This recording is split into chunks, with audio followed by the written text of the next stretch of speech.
안녕하세요. 오재현입니다. 오늘은 개헌과 선거로 보는 1950년대 한국 정치사의 두 번째 강의로서 부산 정치 파동과 발췌 개헌에 대해서 살펴보도록 하겠습니다. 특히 이제 오늘 강의에서 우리가 좀 더 주목해야 될 부분은 도대체 이승만 대통령은 왜 대통령 선거를 직선제로 치르려고 그렇게 파행적인 방법까지 동원해서 개헌을 하였는가라는 점입니다. 그래서 이 이승만 대통령이 직선제 개헌을 왜 원했는지, 그 방식을 우리 헌법에 도입한 것이 어떤 의미가 있는지 이 점에 대해서 우리가 좀 더 생각해보는 그런 시간으로 오늘 강의를 준비하도록 하겠습니다. 자, 먼저 이승만 대통령이 이렇게 직선제 개헌을 원했던 가장 기본적인 이유를 당대 대통령 선거 방식 속에서 찾아볼 수가 있습니다. 1948년에 만들어진 제헌헌법은 우리나라의 권력 구조를 대통령 중심제로 이렇게 규정을 했고요. 그리고 이 정부를 이끌어 나갈 대통령을 국회의 선거를 통해서 이제 우리가 흔히 간접선거제, 간선제라고 부르는 방식으로 선출하도록 규정을 했습니다. 한마디로 당시 대통령은 국민들이 직접 뽑는 것이 아니라 바로 국회의원들이 국회에서 선출하도록 했다는 거죠. 그리고 이승만 대통령은 1948년에 대한민국의 초대 대통령으로 당선되던 그 당시에도 바로 이 규정에 따라서 당시 국회에서 국회의원들의 선거를 통해서 대통령으로 선출이 됐어요. 자, 이렇게 이제 48년도에는 별 무리 없이 이승만이 국회에서 대한민국의 초대 대통령으로 당선이 되었는데, 문제는 이 다음에 있을 4년 뒤에 있을 두 번째 대통령 선거에서도 똑같은 방식으로 이승만 대통령이 치러야 했다는 겁니다. 근데 문제는 첫 번째 선거, 4년 전에 48년도의 선거에서는 큰 무리 없이 이 방식으로 이승만이 대통령에 당선되었지만, 그러나 4년 뒤에 있을 이 두 번째 선거, 즉 52년에 예정된 2대 대통령 선거에서는 도저히 이런 방식으로는 당선되기가 어려웠다는 사실이 있습니다.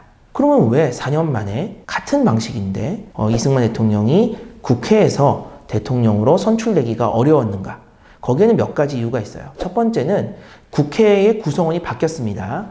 즉 1948년도에 이승만을 초대 대통령으로 뽑아줬던 그 국회의원들은 2년의 임기를 마치고 이제 국회에서 물러나게 됐고요. 그리고 이제는 누가 새롭게 국회의원이 되었느냐? 1950년 6.25 전쟁 직전에 치러진 2대 국회의원 선거에서 선출된 국회의원들이 새로운 이제 국회의원들이 되어서 그들이 바로 두 번째 대통령을 뽑을 이제 투표권을 갖게 됐다는 거죠. 우리가 일반적으로 이 2대 국회의원 선거에서 선출된 이 그 국회의원들이 좀 이승만에 대해서 비판적이었다. 재헌 국회의원들에 비해서 2대 국회의 국회의원들이 좀 더 이승만에 대해서 좀 비판적이었기 때문에 이승만의 당선 가능성이 많이 낮아졌다. 이렇게 얘기를 합니다.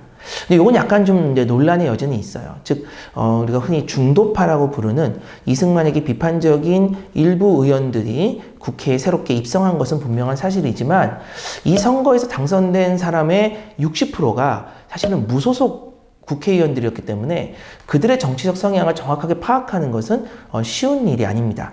그래서 어떤 연구에서는 이러한 우리의 통념을 좀 부정하고 오히려 이승만과 가까운 또는 이승만을 지지하는 사람들이 국회에 많이 이미 진출을 했다. 뭐 이런 또 주장을 하는 연구들도 있습니다. 한마디로 이 국회의 성향을 가지고 당시 국회에서 이승만이 당선되기가 쉬웠는지 어려웠는지를 판단하는 것은 조금은 좀 어려운 문제인 듯 싶어요. 오히려 그것보다 사실 이제 국회에서 이승만이 당선되기가 어려웠던 더 중요했던 이유는 바로 이제 2대 국회가 이제 만들어지고 곧바로 터진 이 6.25 전쟁과 우리가 연결 지을 수가 있습니다. 바로 이 6.25 전쟁 때 이승만 대통령이 대한민국의 대통령으로서 어떠한 모습을 보였는가? 유감스럽게도 전쟁 대비를 제대로 잘 하지 못해서 초창기에 굉장히 큰 패배를 거듭하면서 3일 만에 서울을 뺏기고 한 달 만에 사실은 거의 낙동강까지 밀려 내려가는 그러한 모습을 보인 거죠. 이 자체가 일단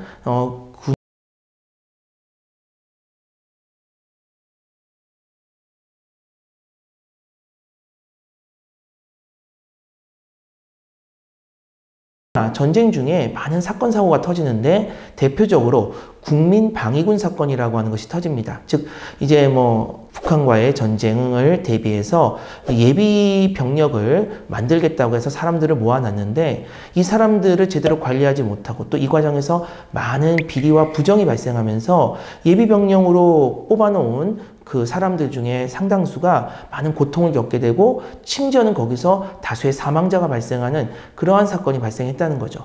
이런 것을 우리가 흔히 국민방위군 사건이라고 부르는데 이것이 이제 이승만 정부가 얼마나 무능하고 또 부패했는가를 또 국민들에게 피해를 주고 있는가를 잘 보여줬고요. 그 다음에 또 이 거창 양민 학살 사건이라는 게 있습니다. 이 거창 사건이라고 부르는 이 그 학살 사건은 바로 대한민국의 국군이 자신들이 보호해야 될 주민들을 좀 감정적인 이유로 또는 부당한 어떠한 혐의를 씌워서 이제 학살한 사건인데 이것으로 결국에는 300여 명이 넘는 무고한 민간인들이 희생을 당했는데 이 사건 자체도 문제지만 또 이 사건을 덮기 위해서 이 사건을 조사하기 위해서 현지로 파견된 국회의원들을 또 우리 군인들이 습격하는 또 이런 일까지 발생을 해서 굉장히 이제 민심이 흔들리고 무엇보다도 국회가 굉장히 분노하는 그런 일들이 발생을 했죠. 그러니까 이러한 것들이 이제 국회 내에서 이승만의 인기를 굉장히 떨어뜨린 그런 요인들이었고 그리고 이제 평소에 이승만 대통령이 보여준 굉장히 독선적이고 고집스러운 태도 이런 것들이 또 국회에서 이승만에 대한 지지가 많이 빠지는 그러한 요인이 되었다. 그러다 보니까 1952년도에 아직 전쟁 중인데요. 그 두 번째 대통령 선거를 해야 되는데 여기에서 이승만이 국회의원들의 지지를 얻어서 당선되기가 굉장히 어려워진 그런 상황이었다는 거죠. 그래서 이승만 대통령은 국회에서의 선거로는 도저히 가망이 없으니까 선거 방식을 바꿔야겠다. 즉 국회의원이 아니라 국민들이 직접 대통령을 뽑는 방식으로 결국 직선제로 개헌을 해서 자신의 두 번째 대통령 선거에서의 당선의 가능성을 올리려고 시도를 했던 겁니다. 그래서 이제 개헌을 시도하는데 문제는 개헌도 사실은 국회의 권한이라는 거죠. 국회가 동의를 해줘야 그것도 절반이 아니라 제적의 3분의 2 이상이 동의를 해줘야만 가능했던 것이 이 개헌이었기 때문에 결국 이러한 개헌도 쉬운 일은 아니었다는 거예요. 그래도 이승만 대통령은 어쨌든 직선제 개헌을 시도합니다. 1952년 1월 달에 대통령 직선제 개헌안을 정부가 제출을 했는데 문제는 이제 국회의원들이 바보가 아닌 이상 그 의도를 모를 리 없고 거기에 순순히 동의해 줄 이유가 없다는 거죠. 결국 이 대통령 직선제 개헌안에 대해서 국회에서 표결을 해서 찬성 19표, 반대 143표라고 하는 이런 압도적인 차이로 이 개헌안을 부결시켜버립니다.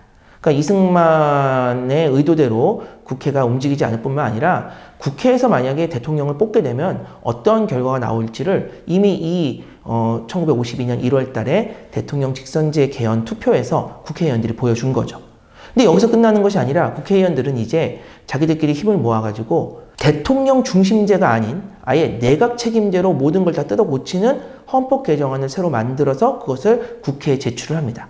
이때 이 내각 책임제 개헌안에 서명한 국회의원들이 무려 123명이었어요.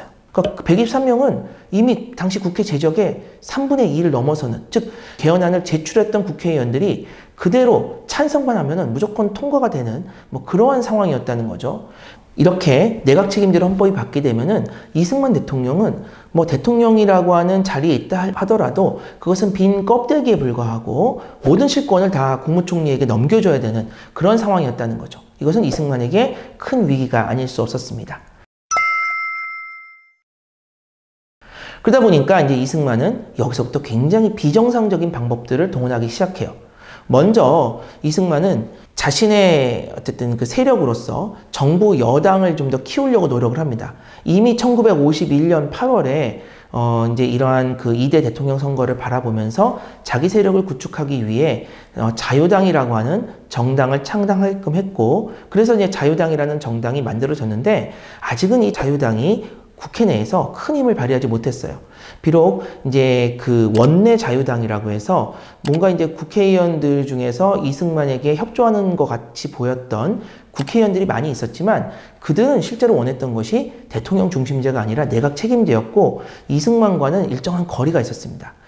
실제로 우리가 자유당이라고 해서 여당으로 부를 수 있는 사람들은 원외 자유당이라고 해서 사실 국회 내에는 별로 그런 사람이 없었고 주로 국회 밖에 이범석과 같은 그런 어떤 좀 정치 세력들, 우리가 흔히 민족청년단 계열, 족청계라고 부르는 그러한 계열들이 주로 이제 이승만의 여당으로서 움직였지 국회 내에는 별로 그 세력이 없었다는 거죠.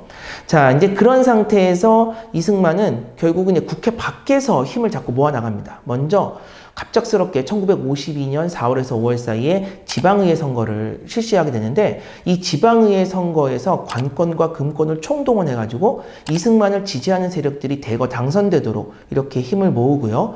그 다음에는 이 바깥에 이제 그 국회 바깥에 여러 가지 민간 정치 세력들 관변 단체들 이런 것들을 또 총동원해가지고 국회를 압박하는 행동에 나섭니다.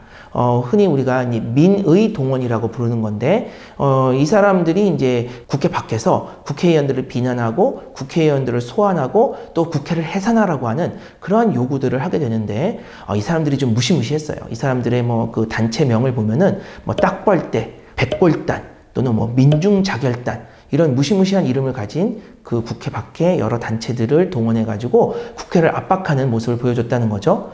그러다가 결국에는 1952년 5월 25일에 이승만 대통령은 갑작스럽게 당시 임시 수도였던 부산 일대에 계엄령을 선포합니다. 즉 군대를 동원했던 거죠.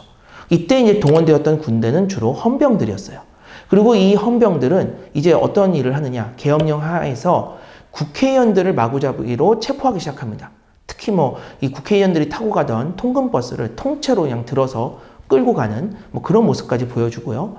이렇게 이제 국회의원들을 다수 연행하면서 그 중에서 한 12명 정도의 국회의원은 국제공산당으로부터 자금을 받았다, 돈을 받았다 라는 혐의로 아예 구속을 시켜버립니다. 이렇게 되니까 국회가 이제 수세에 몰리게 되는 거죠. 지금 대통령이 국회 밖에서 소위 민이라고 해가지고 많은 어떤 그 조직들을 동원하는데 굉장히 폭력적인 조직들이죠. 그런 조직들을 동원해서 국회를 압박하고 이제는 나아가서 이제는 계엄령을 선포하고 군대를 동원해서 직접적으로 국회의원들을 체포하고 구속하는 뭐 이런 지경에 몰리니까 이제 국회가 굉장히 수세에 몰리게 되고 여기서 결국 이승만과 국회 사이에서 타협이 모색됩니다.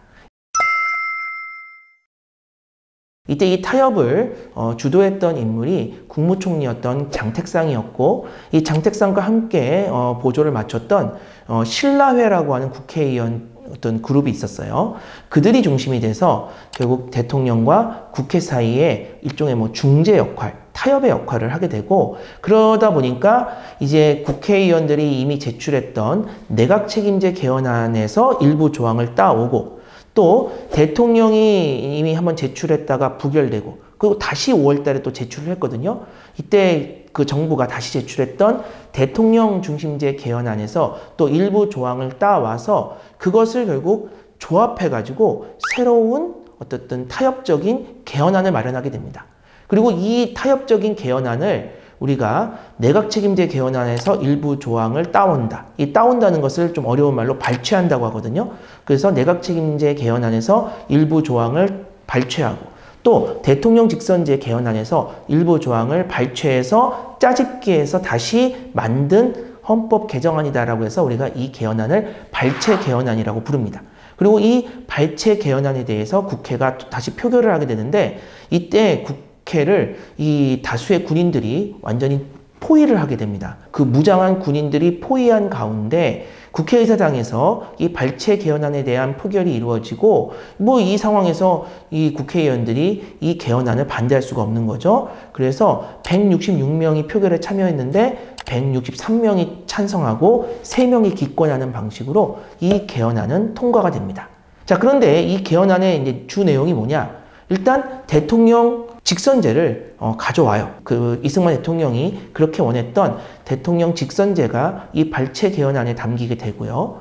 그리고 이제 형식적으로 국회의 요구도 몇 개 들어줍니다. 대표적인 것이 국무총리가 국무위원들을 추천할 수 있는 권한, 제청권이라고 하죠. 그 다음에 이제 국회가 상황에 따라서 국무위원, 즉 장관들을 불신임할 수 있는 그러한 권한을, 이건 약간 내각제적인 요소인데, 이런 내각제 개헌안에 들어있었던 이러한 그 조항들을 따다가 발췌해서 또 새로운 개헌안에다가 담게 되는 거죠.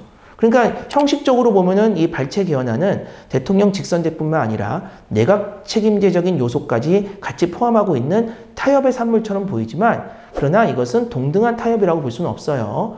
핵심은 대통령 직선제인 거고, 거기에 구색을 맞추기 위해서 내각제적인 요소를 일부 가미시켰다. 이런 정도로 이해하시면 될 것 같고요. 결국 이렇게 여러 정치적 파행을 거듭하면서 결국에는 이제 헌법은 바뀌게 되었고요. 이렇게 이제 헌법이 대통령 직선제로 바뀌게 되자 두 번째 대통령 선거가 1952년 8월 달에 결국 대통령 직선제 형태로, 직선제 방식으로 치러지게 됩니다. 그리고 이렇게 대통령 직선제로 치러진 그 대통령 선거에서 이승만이 압도적인 지지로 당선이 되면서 재선에 성공하게 되는 거죠. 4년의 임기를 더 확보할 수 있게 되는 겁니다.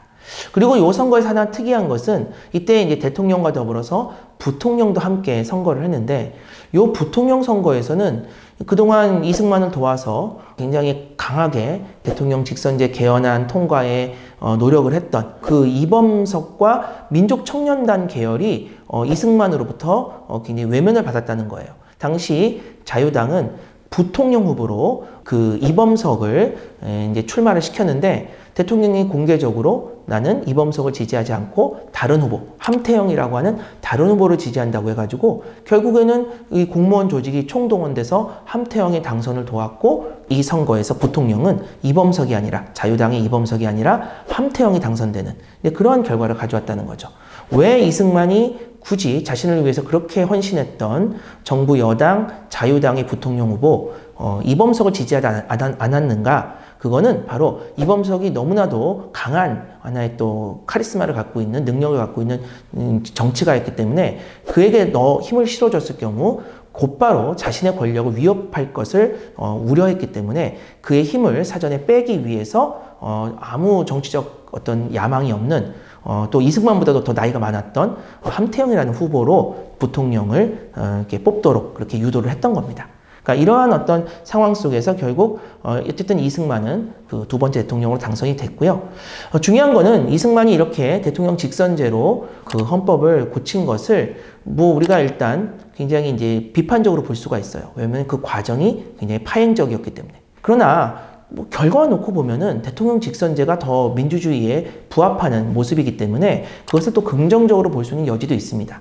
다만 우리가 꼭 기억해야 될 것은, 이승만이 대통령 직선제를 하려고 했던 이유가 어떤 국민들의 민주적 권리를 더 높이기 위해서 했다라기보다는 바로 그 당시에 치러질 대통령 선거에서 기존 방식이 자신에게 너무나 불리했고, 그 기존 방식으로는, 즉 간선제로는 자신의 당선 가능성이 거의 없었기 때문에 자신의 당선 가능성을 높이기 위해서 보다 확실하게 사람들이 자기를 찍을 수 있는 그러한 대통령 직선제로 나아갔던 것이다. 이렇게 일단 볼 필요가 있는 거고요.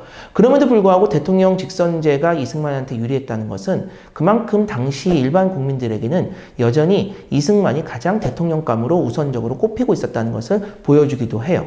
근데 이거는 하나 우리가 고려해야 될 점이, 1952년 단계에는 이승만과 경쟁할 만한 동급의 정치인이 별로 없었다. 과거에는 있었죠. 뭐 김구, 김규식, 여운형 이런 정치인들이 과거에는 있었지만 이분들은 이제 1952년 단계에서는 다 돌아가셨어요.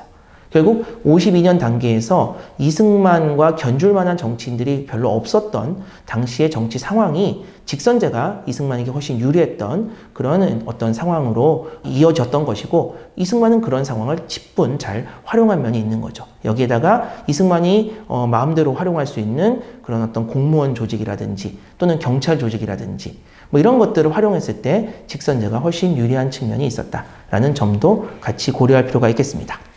자, 그러면은 다음 이제 세 번째 강의에서는요, 발췌 개헌 2년 뒤에 또다시 개헌이 이루어지는데 왜 이승만은 이렇게 2년 만에 다시 개헌을 하게 되었는가, 이 점을 우리가 다음 세 번째 강의에서 살펴보도록 하겠습니다. 그럼 두 번째 강의는 이것으로 마치도록 할게요. 예, 감사합니다.